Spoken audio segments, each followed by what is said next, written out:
14/1/2025 ಗ್ರಾಮ ಪಂಚಾಯಿತಿಯ ಎಲ್ಲ ಸರ್ಕಾರಿ ಕಚೇರಿಗಳಲ್ಲಿ ಇವತ್ತು ಸಿದ್ದರಾಮೇಶ್ವರ ಜಯಂತಿಯನ್ನು ಆಚರಣೆ ಮಾಡಲು ಸರ್ಕಾರ ಆದೇಶದಂತೆ ಇವತ್ತು ಆಚರಣೆ ಮಾಡ್ತಾ ಇದ್ದೀವಿ. ಇವತ್ತು ಈ ದಿನದಂದು ಸೇರಿದ ತಮಗೆಲ್ಲರಿಗೂ ಸ್ವಾಗತವನ್ನು ಕೋರುತ್ತಾ ಎಲ್ರಿಗೂ ಶುಭ ಆಗಲಿ ಈ ದಿನದಂದು ಅಂತಿಬಿಟ್ಟು ಪಂಚಾಯಿತಿ ವತಿಯಿಂದ ಕೇಳ್ತಾ ನನ್ನನ್ನು ಎರಡು ಮಾತನಾಡಲು ಅವಕಾಶ ಮಾಡಿಕೊಟ್ಟಂತ ತಮ್ಮೆಲ್ಲರಿಗೂ ವಂದಿಸ್ತಾ ಇದ್ದೀನಿ. ಸಿದ್ಧಲಿಂಗೇಶ್ವರ ಸ್ವಾಮಿ ಸಿದ್ದರಾಮೇಶ್ವರ ಸ್ವಾಮಿ ಒಂದು ಜಯಂತಿ. ಆ ಜಯಂತಿ ನಾವು ಪೂರ್ವಸಭಾ ಕರಿಬೇಕಾಗಿತ್ತು.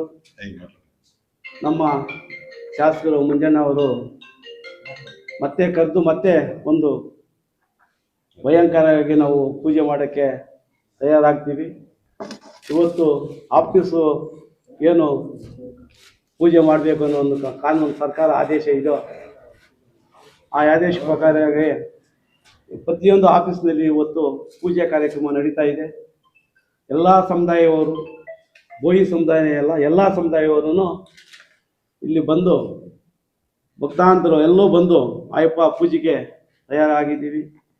ಇವತ್ತು ನಾವು ಪಾಲಾರು ನಮ್ಮ MP ಅವರು MLA ಸಾಹೇಬರು ಎಲ್ಲ ಸೇರಿ ಅಲ್ಲಿ ಸಿಂಪಲ್ಲಾಗಿ ಪೂಜೆಯನ್ನು ಮಾಡ್ತಾ ಇದ್ದಾರೆ. ಅಲ್ಲಿನೂ ಹೊರಡ್ತಾ ಇದ್ದೀವಿ. ಆದರೆ ಪ್ರತಿಯೊಂದು ಸಮಸ್ಯೆರವರು 14 ತಾರೀಕು ಹಬ್ಬ ದಿವಸನೇ ಬರುತ್ತೆ. ಆದರೆ ಅದನ್ನೇನು ಮಾಡೋಕ್ಕಾಗ್ತಾ ಇಲ್ಲ. ಪಲ್ಯಕ್ಕೆ ಆ ಪಲ್ಯಕ್ಕೆಲ್ಲ ಮಾಡಬೇಕಾದ್ರೆ ಈ ಸತಿ ನಮ್ಮ ಶಾಸಕ MLA ಮಂಜುನಾಥಣ್ಣ ಅವ್ರನ್ನ ಕೇಳಿ ನಾವು ಭಯಂಕರ ಪಲ್ಯಕ್ಕೆ ಕಟ್ಕೊಂಡು ಒಂದೊಂದು ಪಂಚಾಯತಿಗೆ ಒಂದೊಂದು ಪಲ್ಯಕ್ಕೆ ಹೋಗ್ಬೇಕು ಅಂದ್ಬಿಟ್ಟು ನಾವು ಇದು ಮಾಡ್ತಾ ಇದ್ದೀವಿ. ಆಗತ್ತೆ. ಆದರೆ ಈಗ ಸದ್ಯ ನಮ್ಮ ಪಂಚಾಯತಿ ಆಫೀಸ್ನಲ್ಲಿ ಎಲ್ಲ ಸೇರಿ ಮಾಡಿದ್ದೀವಿ. ಎಲ್ಲರಿಗೂ ಒಳ್ಳೆಯದಾಗಲಿ.